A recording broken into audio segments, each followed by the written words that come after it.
Episode opening സീനിൽ ആ വില്ലനും ലൂഫിയും അവർ രണ്ടുപേരും പൊരിഞ്ഞ അടിയിടി ഫൈറ്റ്. കട്ടമുറു വില്ലനാണെങ്കിൽ അവന്റെ ഡോണറ്റ് പവർ അതുപയോഗിച്ച് കൈയൊക്കെ കൊണ്ടുവന്ന് ലൂഫി അറ്റാക്ക് ചെയ്യാണ്. കട്ടുകുറിയാണെങ്കിൽ സാധാരണ 2 മിനിറ്റ് അല്ലെങ്കിൽ 10 മിനിറ്റിനുള്ളിൽ ഒരു ഫൈറ്റ് സ്റ്റോപ്പ് ചെയ്യും. പക്ഷെ ഇപ്പൊ ലൂഫി ആയിട്ട് മണിക്കൂറുകളോളം അവൻ പോരാടുകയാണ്. ലൂഫിയുടെ പവർ അത് അത്രയ്ക്കുണ്ടോ ചോദിച്ചാൽ ലൂഫിക്ക് കട്ടകുറിയെ കഴിഞ്ഞും പവർ കുറവാണ്. പക്ഷേ നമ്മുടെ ചെക്കൻ അവൻ കഥാനായകനാണ്, ഒരിക്കലും അവൻ തോറ്റു കൊടുക്കില്ല. അവന്റെ ഗുരു റെയ്ലി ആള് പറഞ്ഞ 18ാമത്തെ അടവും നമ്മുടെ ലൂഫി പ്രയോഗിക്കും. കഷ്ടപ്പെട്ട് ബുദ്ധിമുട്ടി കട്ടകുറി വില്ലന്റെ ഒരു പഞ്ച് തടുക്കുമ്പോഴേക്കും മറ്റ് 2 പഞ്ച് അത് ലൂഫിയുടെ തലയിൽ വന്ന് വീഴുകയാണ്. ഇവിടെ കട്ടകുറിയുടെ അസിസ്റ്റൻസ് കണ്ണിമ വെട്ടാതെ ഇവരുടെ ഫൈറ്റ് തന്നെ നോക്കി നിൽക്കും. കാരണം മാസ്റ്റർ ആദ്യമായിട്ടാണ് ഇത്രയും നേരവും ഇതേ ഒരു ഓപ്പണിനെ തന്നെ ഇതുപോലെ നേരിടുന്നതും ഫൈറ്റ് ചെയ്യുന്നതും. അവിടുന്ന് അങ്ങനെ സീൻ കട്ട് ചെയ്ത് മോണ്ടോറിനെ കാണിക്കും. മോണ്ടോറിനാണെങ്കിൽ ഓരോ ഭാഗത്തു നിന്ന് കോള് വന്നുകൊണ്ടേയിരിക്കുകയാണ്. കാരണം ടീ പാർട്ടി അത് ചളകുളമായിട്ട് 12 മണിക്കൂർ കഴിഞ്ഞു. ആ 12 മണിക്കൂറും ബിഗ് ബോമിന്റെ ഐലാൻഡിൽ ഫൈറ്റ് നിന്നിട്ടില്ല. അതേസമയം അവന്റെ തൊട്ടടുത്തായിട്ട് CP0യിലെ ആ ഒരു ഏജന്റും ആ ബിഗ് ന്യൂസ് മോർഗനും അവർ രണ്ടുപേരും അവിടെ നടക്കുന്ന കാര്യങ്ങൾ അതങ്ങനെ സസൂക്ഷ്മം കേട്ടും നിരീക്ഷിച്ചും വെയിറ്റ് ചെയ്യാണ്. മോർഗൻ ആണെങ്കിൽ ലൂഫി ബിഗ് ബോമിന്റെ കയ്യിൽ നിന്ന് രക്ഷപ്പെട്ടു പോകുന്നത് കാണാനായി വെയിറ്റ് ചെയ്യാണ്. അങ്ങനെ ലൂഫി രക്ഷപ്പെട്ടു പോവുകയാണെങ്കിൽ അത് ബിഗ് മോമിന് തീർത്താൽ തീരാത്ത ഒരു നാണക്കേടാണ്. അതായിരിക്കും ന്യൂസ് പേപ്പറിലെ അടുത്ത ഏറ്റവും വലിയ ഹെഡിങ്. അപ്പോൾ അതേസമയം ആ CP0 ഏജന്റ് അവള് പറയും, നിങ്ങൾക്ക് സത്യത്തിൽ ഒരു കാര്യം അറിയോ, ലൂഫി ബിഗ് ബോമിന് വേണ്ടി കൊടുത്തയച്ച ആ ടമറ്റേഡ് ബോക്സ് അത് സത്യത്തിൽ ഒരു ട്രാപ്പ് ആയിരുന്നു. അതിൻ്റെ ഉള്ളിലെ ബോംബ് അത് പൊട്ടിത്തെറിച്ചാണ് നിങ്ങളുടെ കോട്ട അത് തകർന്നു വീണത്. അത് കണ്ടതും തിരിച്ചറിഞ്ഞതുമായ ഒരേ ഒരു വ്യക്തി അത് ഞാനാണ്. അതുകൊണ്ടാണ് ഈ സമയം ഈ സത്യം ഞാൻ നിങ്ങളോട് തുറന്നു പറയുന്നത്. അവിടുന്ന് അങ്ങനെ ബ്ലാക്ക് ഔട്ട് ചെയ്ത് ഇപ്പൊ ലൂഫിയെ കാണിക്കും. ആ വില്ലനാണെങ്കിൽ ഡോണറ്റ്സ് ഒക്കെ ഉപയോഗിച്ച് ലൂഫിയെ പുറഞ്ച അടിക്കും. ഓരോ അടിയിലും ലൂഫി തെറിച്ചു പോയി സ്പിൻ ചെയ്ത് വീണ്ടും ആ വില്ലന്റെ മുൻപിലേക്ക് വരും. വില്ലനാണെങ്കിൽ ചത്താ മതിയെന്നാവും. കാരണം അവന് ലൂഫിയായിട്ട് ഫൈറ്റ് ചെയ്ത് മടുത്തു. സോ അതുകൊണ്ട് തന്നെ അവന്റെ 2 കൈയും ജയന്റ് ആക്കി മാറ്റി ഹോക്കി പവർ കൊടുത്ത് ലൂഫിയെ ആഞ്ഞടിക്കാൻ ശ്രമിക്കും. അതിന് ലൂഫി ആണെങ്കിൽ അവന്റെ ഒരു കൈയിൽ ഹോക്കി പവർ കൊടുത്ത് ആ 2 കൈയും തടഞ്ഞ് മറ്റൊരു ബ്രഹ്മാണ്ഡ അറ്റാക്കിന് ഒരുങ്ങുമ്പോഴേക്കും ആ വില്ലൻ അവൻ ലൂഫിയെ തൂക്കിയെടുത്ത് നിലത്തൊരൊറ്റ അടി. അപ്പൊ ലോങ് ഷോട്ടിലായിട്ട് ബിഗ് മോമിന്റെ 36ാമത്തെ മകൾ ഈ കുഞ്ഞിപ്പെണ്ണ് അവളും അവളുടെ ഫ്രണ്ട്സും അവളുടെ ബ്രദർ കട്ടകുറിയുടെയും ലൂഫിയുടെയും ഫൈറ്റ് ഒക്കെ കാണുകയാണ്. അവരാണെങ്കിൽ അവരുടെ ബ്രദറിനെ ഹെൽപ്പ് ചെയ്യാനായിട്ട് അമ്പൊക്കെ എയിം ചെയ്ത് ലൂഫിയെ അറ്റാക്ക് ചെയ്യാനായിട്ട് ശ്രമിക്കും. പക്ഷെ അവരുടെ എയിം അത് മിസ്സായി പോയി. ഒരു അറ്റാക്ക് പോലും ലൂഫിയുടെ ദേഹത്ത് കൊള്ളില്ല. ഈ കുഞ്ഞിപ്പെണ്ണാണെങ്കിൽ അവളുടെ ബിഗ് ബ്രദർ കട്ടകുറിയുടെ വലിയൊരു ഫാനാണ്. മാത്രമല്ല അവന്റെ ഒരു ബെസ്റ്റ് സിസ്റ്ററായി മാറാനാണ് അവൾ ആഗ്രഹിക്കുന്നത്. ലൂഫി കോൺസെൻട്രേറ്റ് ചെയ്ത് ഫൈറ്റ് ചെയ്യുന്നതിന്റെ ഇടയിലാണ് അവളും അവളുടെ ഫ്രണ്ട്സും ഇപ്പൊ ഇവിടേക്ക് എത്തിയത്. അവളാണെങ്കിൽ അവളുടെ ബ്രദറിന് കട്ട സപ്പോർട്ട് കൊടുക്കും.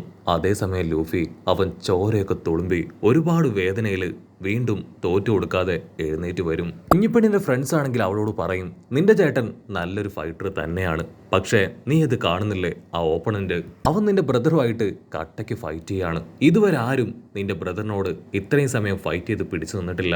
ഇതിനർത്ഥം നിന്റെ ബ്രദറിനെ പോലെ തന്നെ ഫൈറ്റ് ചെയ്യാൻ കഴിയുന്നവര് ഈ ലോകത്തുണ്ട് എന്നാണെന്ന് പറഞ്ഞ് അവരാണെങ്കിൽ അവളെ കളിയാക്കി ചിരിക്കും. അത് കേൾക്കുമ്പോൾ അവക്കും ഒരല്പം വിഷമമൊക്കെ തോന്നും. കട്ടകുറിക്കാണെങ്കിൽ കൺട്രോൾ പോയി അവൻ ലൂഫിയെ ഒരുപാട് ചീത്ത വിളിച്ച് ഡോണറ്റ് ക്രിയേറ്റ് ചെയ്ത് പുറകിലൂടെ വന്ന് ലൂഫിയെ പഞ്ച് ചെയ്യും. പക്ഷെ ആ ഒരു പഞ്ച് ലൂഫി കൃത്യമായിട്ട് തടയും.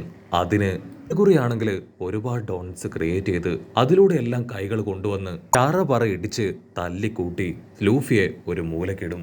അടികിട്ടിയ ലൂഫിയാണെങ്കിൽ വീണ്ടും മുക്കിയും മൂളയെ എഴുന്നേക്കും. അതിന് കട്ടമുറു വില്ലൻ ലൂഫിയുടെ അടുത്ത മൂവ്മെന്റ് എല്ലാം തന്നെ അവന്റെ പവർ ഉപയോഗിച്ച് കണ്ടുപിടിച്ച് അത് ലൂഫിയോട് തന്നെ പറയും. ഇതൊക്കെയല്ലേ നിന്റെ ഫ്യൂച്ചർ മൂവ്മെന്റ്സ്, ഇതൊക്കെ നേരത്തെ തന്നെ മുൻകൂട്ടി കാണാനും നിന്നെ പ്രിവെന്റ് ചെയ്യാനും ഇല്ലാതാക്കാനും എന്നെ കൊണ്ട് കഴിയും. സോ ഞാൻ ഇപ്പോഴും പറയുന്നു, വെറുതെ എന്റെ ടൈം വേസ്റ്റ് ചെയ്യാതെ മര്യാദയ്ക്ക് നീ കീഴടങ്ങുന്നതാണ് നല്ലത്. ലൂഫി ആണെങ്കിൽ വീണ്ടും റെയ്ലി പറഞ്ഞ കാര്യങ്ങൾ ആലോചിക്കും. നീ വെറുതെ ഫൈറ്റ് ചെയ്ത് നിന്റെ എനർജി വേസ്റ്റ് ആക്കാൻ പാടില്ല. കറക്റ്റ് ടൈമിൽ ഫോക്കസ് ചെയ്ത് എതിരാളിയുടെ ഫൈറ്റിംഗ് സ്റ്റൈൽ മനസ്സിലാക്കി വേണം അറ്റാക്ക് ചെയ്യാൻ. അങ്ങനെ അറ്റാക്ക് ചെയ്താൽ മാത്രമേ ഓപ്പണന്റിനെ നിന്നെ കൊണ്ട് തോൽപ്പിക്കാനാവൂ. അവിടുന്ന് അങ്ങനെ കട്ട് ചെയ്ത ഇവിടെ കപ്പലിലുള്ള നമ്മുടെ ആൾക്കാർ ആ ബിഗ് മോമിനെ തൽക്കാലത്തേക്ക് അടിച്ച് പഞ്ചറാക്കി ബോധം പോയ ബിഗ് മോമിനെ പ്രൊമത്യൂസ് അവൻ തൂക്കിയെടുത്ത് അവിടുന്ന് കൊണ്ടുപോകും. നമ്മുടെ ആൾക്കാർക്കാണെങ്കിൽ ഭയങ്കര സന്തോഷം. അവർ സന്തോഷത്തില് അങ്ങനെ തുള്ളിച്ചാടുകയാണ്. അതേസമയം ജിംബൈ ആളാണെങ്കിൽ വളരെ സാഡായി ടെററായിട്ട് കപ്പലിലേക്ക് തന്നെ നോക്കും. 1000 സണ്ണി കപ്പലിന് ഇപ്പോൾ ഒരുപാട് ഡാമേജസ് പറ്റിയിരിക്കുകയാണ്. ഇങ്ങനെ മുൻപോട്ടേക്ക് പോയ കപ്പൽ പൂർണ്ണമായിട്ടും തകർന്ന് അടിയിലേക്ക് പോകാനുള്ള ചാൻസ് അത് വളരെയധികം കൂടുതലാണ്. ഉടനെ ബ്രൂക്ക് ആണെങ്കിൽ ബിഗ് മോമിന്റെ ആ ക്ലൗഡിനെ അതിനെ തൂക്കിയെടുത്ത് നാമിയുടെ കയ്യിൽ കൊടുക്കും. അതിനാണെങ്കിൽ ജീവനുണ്ട്, പക്ഷേ മൂവ് ചെയ്യാൻ പോലും കഴിയാതെ അതാകെ ടയർഡായിട്ടിരിക്കുകയാണ്. നാമിയാണെങ്കിൽ അതിനെ പിടിച്ചു വാങ്ങി അതിനെ ആഞ്ഞടിക്കും. അതാണെങ്കിൽ പേടിച്ച് കണ്ണ് തുറക്കുകയാണ്. നാമിയുടെ രൂപമൊക്കെ കാണുമ്പോൾ അതിന് ഭയങ്കരമായിട്ട് പേടിയാവും. നാമിയാണെങ്കിൽ ടെററായിട്ട് നിനക്കത്ര ധൈര്യം ഉണ്ടെങ്കിൽ നീ നിന്റെ ലൈറ്റ്നിങ് പവർ അതെനിക്ക് നേരെ പ്രയോഗിക്കും. നിനക്ക് ഞാൻ കഴിക്കാൻ എന്റെ ഡാർക്ക് ക്ലൗഡ്സിനെ ഒരുപാട് തന്നതല്ലേ, അതിന്റെ നന്ദിയല്ലേ നീ എന്നോട് കാണിച്ചതെന്ന് ചോദിച്ച് അവനെ അങ്ങനെ അമർത്തുകയാണ്. അതാണെങ്കിൽ പേടിച്ച് വിറച്ച് നാമിയോട് മാപ്പ് അപേക്ഷിക്കും. ദയവ് ചെയ്ത് എന്നെ അറ്റാക്ക് ചെയ്യരുത്, എന്റെ അറിവില്ലായ്മ കൊണ്ടാണ് നിന്നെ അറ്റാക്ക് ചെയ്തത്. അതിന് ടെറർ ഫേസിൽ നാമി അവളാണെങ്കിൽ തീർത്തു പറയും, നിനക്ക് ഞാൻ രണ്ട് ഓപ്ഷൻ തരാം, അതിലേതെങ്കിലും ഒന്ന് നീ തെരഞ്ഞെടുത്തേ പറ്റൂ. ഒന്നുകിൽ എന്റെ സർവന്റായി എന്റെ സ്ലേവായി എന്നോടൊപ്പം ജീവിക്കണം, എങ്കിൽ എന്റെ കൈകൊണ്ട് തന്നെ നീ മരിക്കണം. ഏത് വേണമെന്ന് നിനക്ക് തീരുമാനിക്കാം. അത് കേട്ട് വേറെ വഴിയില്ലാതെ ക്ലൗഡ് ആണെങ്കിൽ അവളോടൊപ്പം അവളുടെ സർവന്റായി ജീവിക്കാൻ മനസ്സില്ലാ മനസ്സോടുകൂടെ സമ്മതിക്കും. ഉടനെ നമ്മുടെ ആൾക്കാർ ആ ക്ലൗഡുമായിട്ട് അവിടുന്ന് പതിയെ കടന്നു പോകും. അപ്പോൾ അവിടുന്ന് അങ്ങനെ സൂം ഔട്ട് ചെയ്ത സാക്ഷാൽ ബിഗ് മോമിനെ കാണിക്കും. അവളാണെങ്കിൽ വീണ്ടും അവളുടെ എനർജിയൊക്കെ വീണ്ടെടുത്ത് സൺ പവർ അതുമായിട്ട് കപ്പലിനെ ഫോളോ ചെയ്തു പോവും. കട്ട് ചെയ്ത ഇവിടെ ലൂഫി അവൻ കണ്ണടച്ച് റെയിലി ട്രെയിനിങ് കൊടുത്ത കാര്യം അത് ആലോചിക്കും. ട്രെയിനിങ് സമയത്ത് റെയിലി ആണെങ്കിൽ അവന്റെ കണ്ണ് കെട്ടി വലിയൊരു ചിമ്പാൻസിയുടെയും എലിഫന്റിന്റെ ഇടയിലേക്ക് ലൂഫിയെ തള്ളിവിട്ടു. ലൂഫി ആണെങ്കിൽ ഒരുപാട് ബുദ്ധിമുട്ടി കോൺസെൻട്രേറ്റ് ചെയ്ത് അവറ്റകളുടെ എല്ലാം അറ്റാക്കിൽ നിന്ന് രക്ഷപ്പെട്ടു പോയി. അതിനുശേഷം റെയിലി അവൻ ലൂഫിയുടെ ഓപ്പണന്റ് ആയിട്ട് മാറി ലൂഫിയെ അച്ചറം പൊച്ചറം ആഞ്ഞടിക്കാനായിട്ട് തുടങ്ങും. പക്ഷെ റെയിലിയുടെ ഒരു അറ്റാക്കിൽ നിന്ന് പോലും ലൂഫിയെ കൊണ്ട് രക്ഷപ്പെടാനാവില്ല. എന്റെ 100 പഞ്ച് അതിൽ നിന്ന് നീ രക്ഷപ്പെടുകയാണെങ്കിൽ നിനക്ക് ഫുഡ് കഴിക്കാൻ പോവാന്ന് പറയും. പക്ഷെ ലൂഫി അവൻ കിണഞ്ഞു പരിശ്രമിച്ചിട്ടും അവനെ കൊണ്ട് അതിനാവില്ല.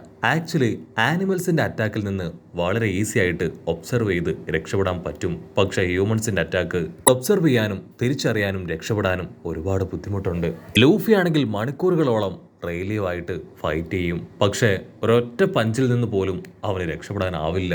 റെയിലിയുടെ കയ്യിൽ നിന്ന് ചറപറ അടി കിട്ടി അവന്റെ തല അതങ്ങനെ വീർത്ത് വരികയാണ്. അടി കൊണ്ട് സഹിക്ക വയ്യാതെ ലൂഫി ആണെങ്കിൽ റെയിലിയോട് പറയും, മാസ്റ്റർ അങ്ങേക്ക് ബുദ്ധിമുട്ടില്ല എങ്കിൽ നമുക്ക് ഫുഡ് കഴിച്ച് പിന്നീട് ബാക്കി ട്രെയിനിങ് എടുത്താൽ പോരെ.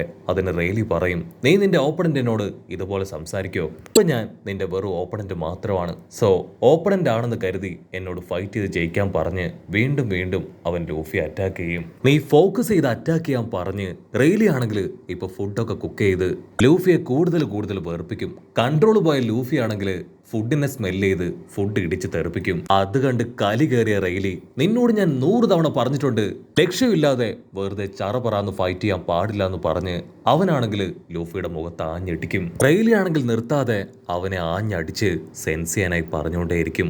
ലൂഫി ആ കാര്യങ്ങളെല്ലാം ആലോചിച്ച് വളരെ ഡീപ്പായിട്ട് സെൻസ് ചെയ്യാണ്. ആ സമയം ആ വില്ലൻ ലൂഫിയെ അച്ചറം പൊച്ചറം ഇടിക്കും. ഇടിയൊക്കെ കിട്ടി ലൂഫി തെറിച്ച് വീണാലും അവന്റെ കോൺസെൻട്രേഷൻ വിടാതെ വീണ്ടും കാര്യമായിട്ട് ഫോക്കസ് ചെയ്യും. ഇവിടെ കട്ടുകുറിയാണെങ്കിൽ വീണ്ടും ഡോണറ്റ്സ് ഒക്കെ ക്രിയേറ്റ് ചെയ്ത് വലിയൊരു ഫൈറ്റിന് തയ്യാറായി. അവന്റെ ഫസ്റ്റ് പഞ്ച് ലൂഫിക്ക് നേരെ വെക്കുന്ന അതേ സമയം ലൂഫി കോൺസെൻട്രേറ്റ് ചെയ്ത് അവന്റെ പഞ്ചിനെ തടയാണ്. അത് കട്ടകുറിക്ക് ഒരു വലിയ ഷോക്ക് കൊടുക്കും. കട്ടകുറിയാണെങ്കിൽ ക്ഷണവേഗത്തില് അടുത്ത കൈ ഉപയോഗിച്ച് ലൂഫി അടിച്ച് താഴെയിടും. പക്ഷേ കട്ടകുറിക്ക് ബോധ്യപ്പെടും, കട്ടകുറി എങ്ങനെയാണോ ട്രെയിനിങ് എടുത്ത് ഈ ഒരു പവർ സ്വായക്തമാക്കിയത് അതുപോലെ തന്നെയാണ് ലൂഫിയും ഇപ്പൊ ചെയ്യുന്നത്.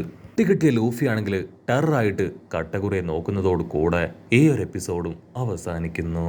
എപ്പിസോഡ് ഇഷ്ടപ്പെടുകയാണെങ്കിൽ തീർച്ചയായിട്ടും ലൈക്ക് ചെയ്യാനും കമന്റ് ചെയ്യാനും ഷെയർ ചെയ്യാനും മറക്കല്ലേ. അടുത്തൊരു അടിപൊളി എപ്പിസോഡുമായിട്ട് കാണുന്നവരെ it's me with Mallu episode.